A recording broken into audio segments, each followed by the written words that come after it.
gentlemen. My commentary, ESPN. Congrats on an amazing performance coming Undisputed. Are you sure?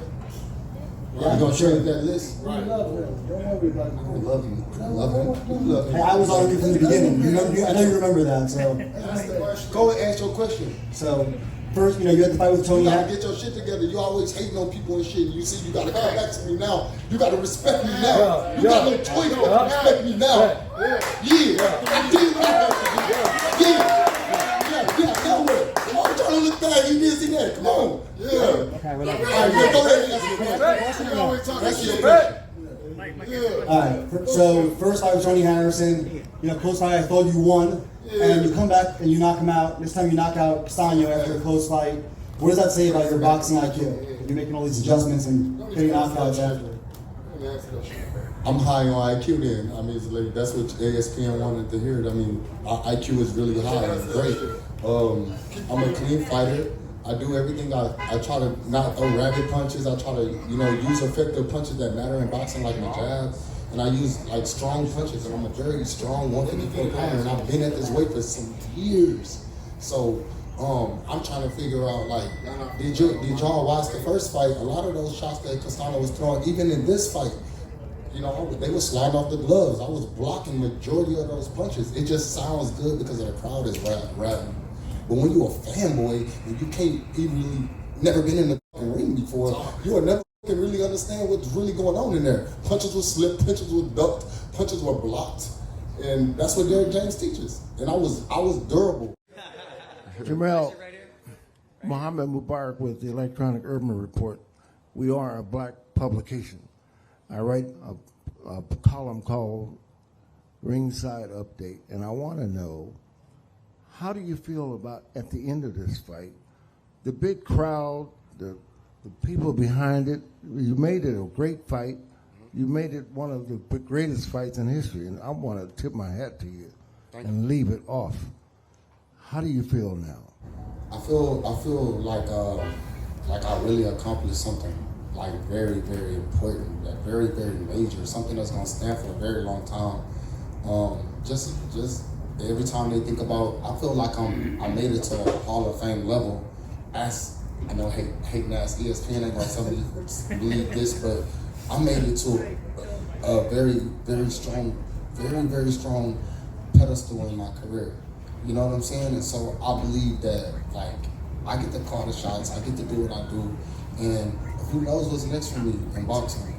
Now, you got no choice but to put me, you don't want me in your opponents, it's cool. I don't give a fuck about that. You gotta watch me. I'm Undisputed. Castaño had the majority of his success against you when you were against the ropes. Right. Is that something you're looking to avoid at all costs in this rematch? No, not at all. You see, he got clipped. He got buckled. You know what I'm saying? For Mike Capacho hating ass. Tell Mike Capacho he a fucking hater. You know what I'm saying? All that ass shit he be on, he a pussy. Because you know why? Because he never boxed before. They sit in that motherfucker and they sit in there talking shit about us, but they never even boxed before. They never even been in the ring. You boxers get on the ropes. Boxers sometimes get on the ropes, and what you do when you on the ropes? You gotta fight yourself off the ropes. So I'm delayed myself into the winning that fight. Yeah, I could have won that fight. Yeah, I could have did better by not being on the ropes. And what? The crowd, the fans, they give into what these motherfuckers talk about. You know what I'm saying? They talk, Jermell Charlo was on the ropes. What? I fought myself off the ropes. Who got hurt? Who got hurt more? Who got buckled? Who? To me, I won all that shit. I'm him. You know what I'm saying? At the end of the day, I just won't get myself on the ropes that much. And when I fucking start feeling the ropes, I'm gonna start getting myself off the ropes, put it back in the center of the ring. Castaño is a guy that throws 100,000 punches, so they say on some bullshit. Not against me, so what? I won that opportunity. I won that objective.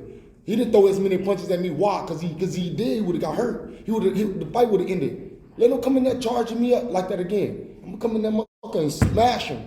This time around, thank you, Stevie.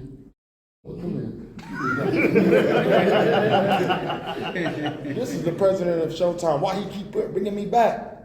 Why they keep doing this to me? Because they fuck with me, they my skills. They understand what I possess in the ring. I'm him.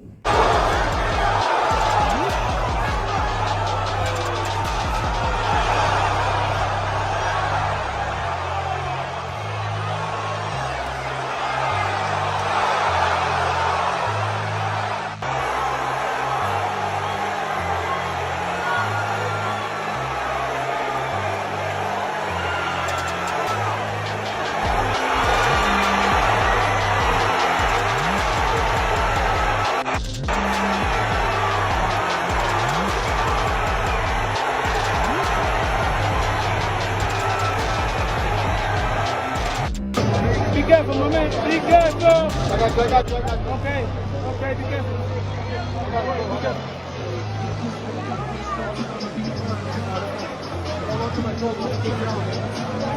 You don't need that. Straight up. You proved it, so you don't Hey, need what's no poppin', apology. everybody? Thank y'all You for don't need no apology. being the reporters, even if y'all hate, even if y'all don't really respect the Lions Only movement, even if y'all don't like our attitudes, even if y'all don't really like the way I box and how I move and how I do it. Y'all got no choice but to respect this champion, undisputed, and I don't think it's too many of us out here. So I'm excited. Thank you for my team, Lions Only. We was really like solid, baby. We y'all held it down for the most part, and that's what I'm really like stoked about. Training camp was crazy, you know what I'm saying? Like we went to the waters with this shit. Like we went really deep into training camp. Juan Guzman, shout out to you. Shout out to Titus Adams. Big shout out to Derrick fucking James. He's supposed to be the fucking trainer of the year. And that's what y'all need to be giving these accolades and respect to. Speak it down. We got a lot of the year left. And this accomplishment and these accomplishments are what we worked on and what we wanted. We all accomplished and achieved things together. So I want to just give a big round of applause to Derrick James, bro. Earl Spence, Derrick James, me, my twin brother, we all won. We're a big union, big unity. So I guess. That was one of the best fights we've seen at this venue, and that's saying a lot. There have been a lot of incredible wars, battles at this venue. High level, high skill, and incredible action. I don't know, Derrick, do you have any comment on what you saw in the ring tonight in terms of ability, skill, and excitement?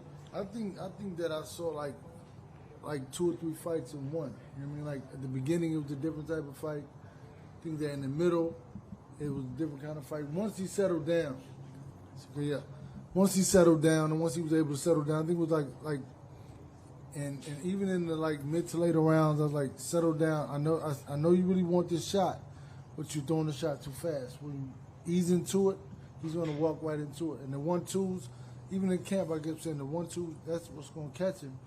And with the movement, he has to keep adjusting, keep readjusting. So Jermell did everything he needed to do to set up all the shots. I remember like getting in the middle of the round, I think like 3 or 4, and I was trading, came back to the corner, feeling like, motherfucker, like, yeah, like you gonna bang it out with me. Right. So they're like, we don't gotta get into that type of fight. All right, I'm gonna give it like 2 more rounds, 3 more rounds, and then I'll get back on the outside and box him, and then just be a little bit more clever and use my skills and technique to just lead us to victory. We don't gotta worry about the knockout. My show was trying to get it. And really, I was telling them really what the thing about it, a lot of times he was missing the shots. So I would tell him, shoot to the shoulder, shoot to the, because here, he's always going to keep ducking. So the shots we threw were shots that ran him into another shot. So when you shoot the shot, the other shot, the second shot he hit him with was the one that made him crumble. So it was like he ran him into another shot. So it was not just the first shot, it was the second shot or the third shot that was really getting him. It was a good fight, though. And one good thing about Derrick James, I mean, well, let me pause that. One great thing about Castaño is like his game plan is to possibly try to win the end of the rounds and or get in good shots towards the end of the round. And it was like, hold on, I got to be aware of that. I went in there the first couple of rounds, and I'm like, I got to stay strong on everything he's doing. You know what I'm saying? And be aware. Right. So I'm trying to be aware, and I'm just trying to tune out everybody else and just focus on what we've been working on. And so, that jab to the body. You tried to be more effective using that, so it was cool. What you got going on, man? Feedback. Questions from the Oh, yeah, you about to speak. questions from the press? Ellie was the one of the first one to open. Stand by. Marcus Hayes, Fight Hub TV. Jermell, congratulations. Derrick, congratulations tonight. I'd like to talk to you, Jermell, in particular, about from round 4 to 7, Castaño looked, or from round 4 to 7, he looked like he was staying with you.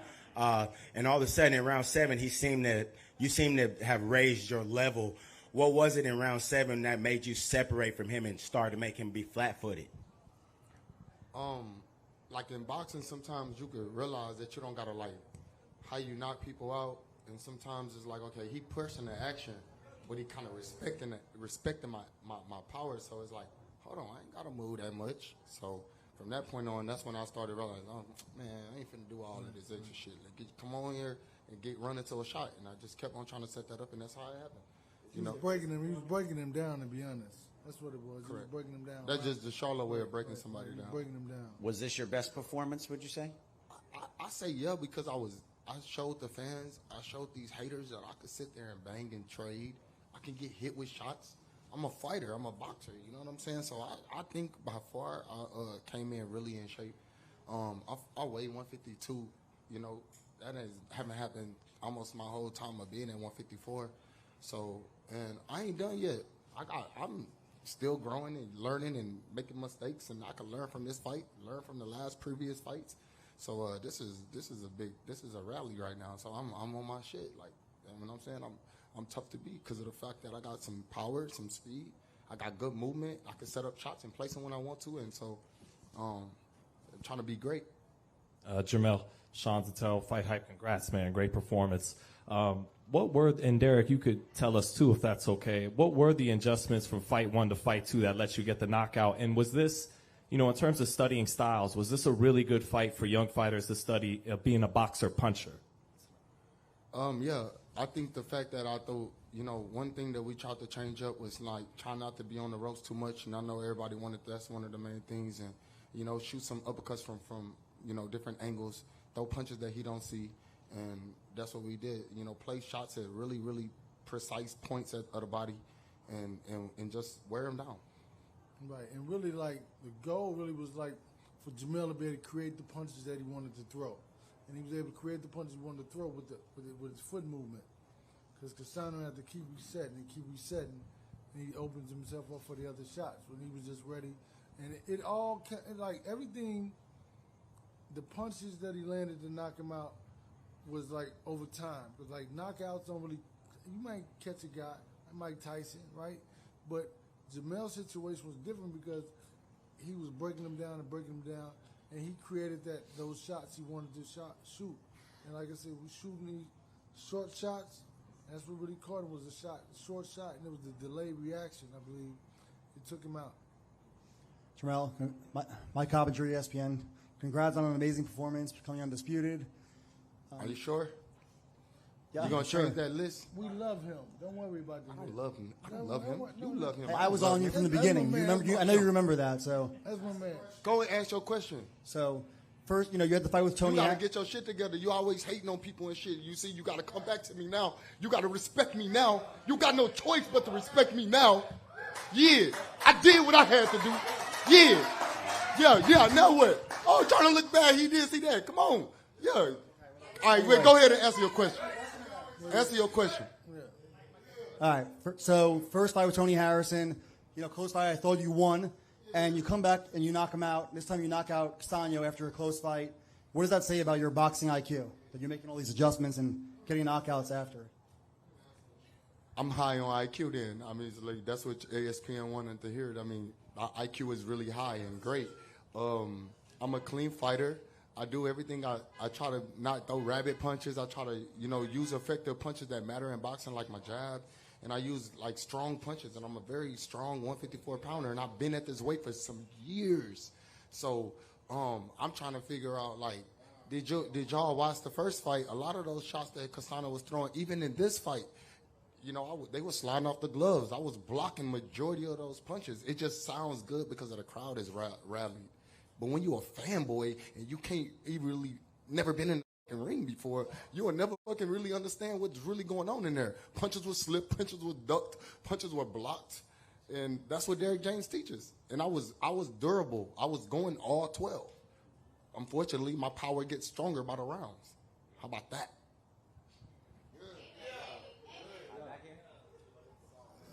Jermell, congratulations. Keith Heidick, BoxingScene.com.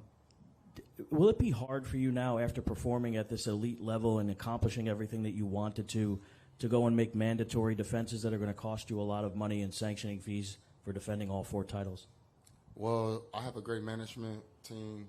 If I gotta, you know, do what I gotta do, I gotta do what I gotta do if I want to continue to box. You know what I'm saying? And so I can't really hate on no. You know, I can't really worry about what, sanctioning fees are, I get paid great, and they got to pay me even more for the shit like this. You know what I'm saying?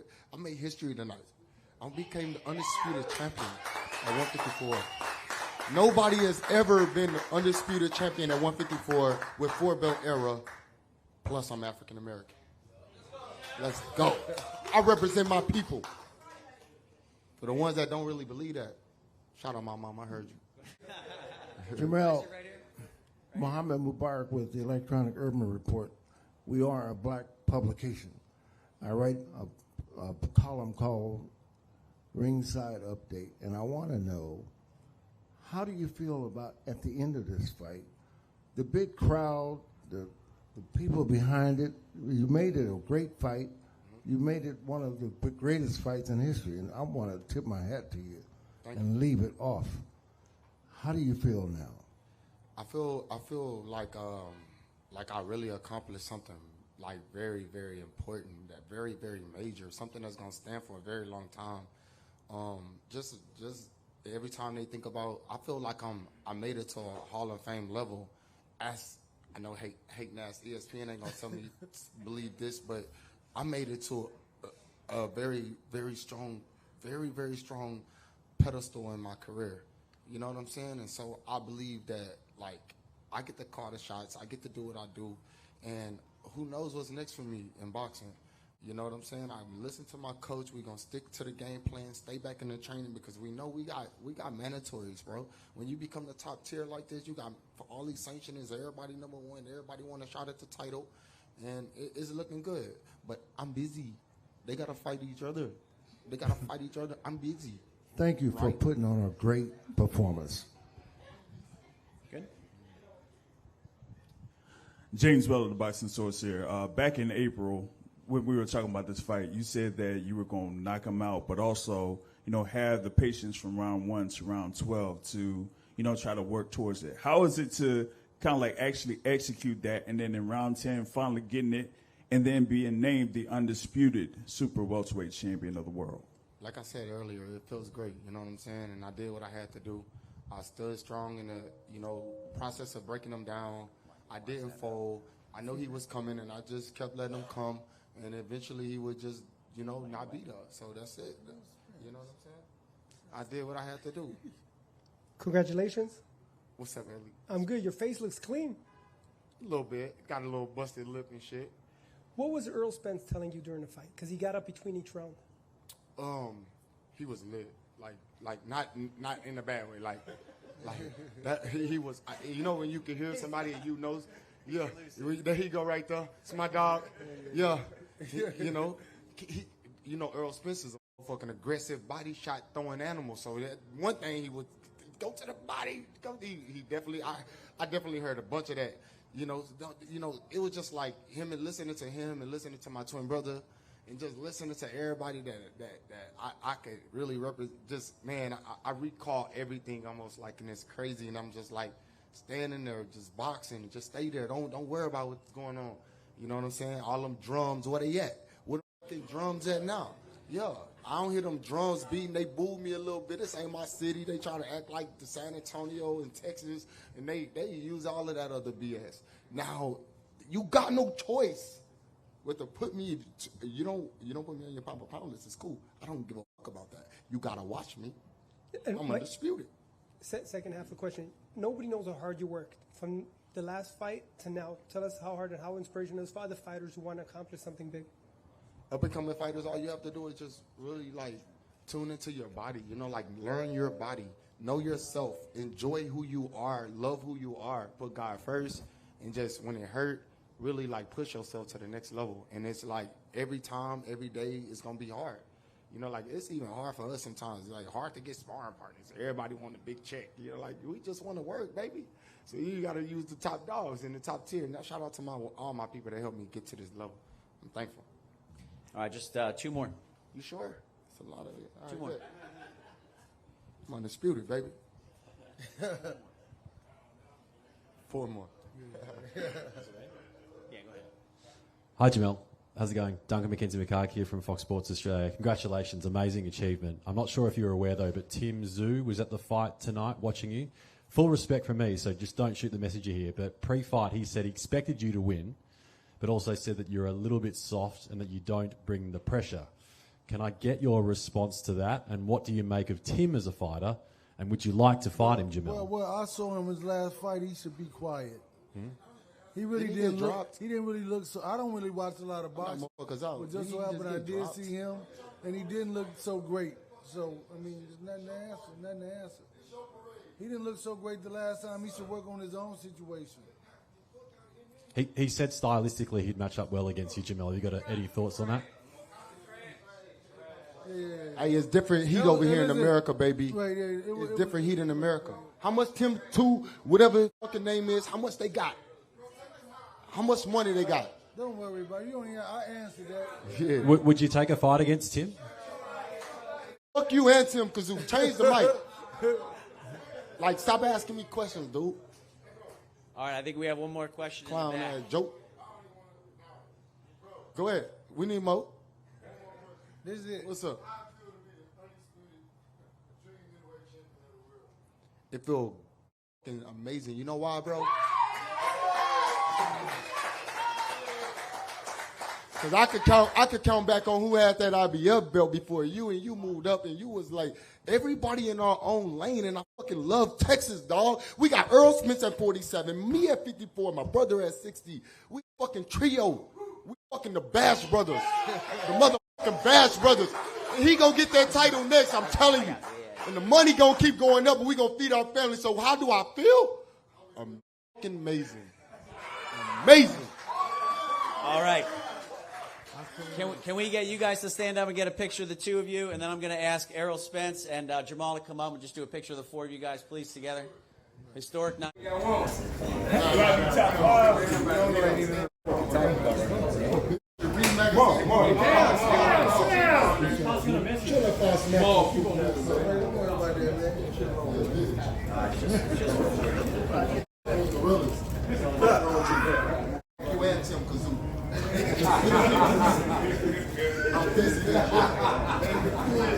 Thank you, everyone, for coming on out to our post-fight presser. Once again, boxing's new undisputed king, Lions only, Jermell Ironman Charlo, Errol Spence Jr., the king at 147, and then, of course, the middleweight champ, Jermell Charlo as well. Derrick James, one of the best, if not the best trainer in the world.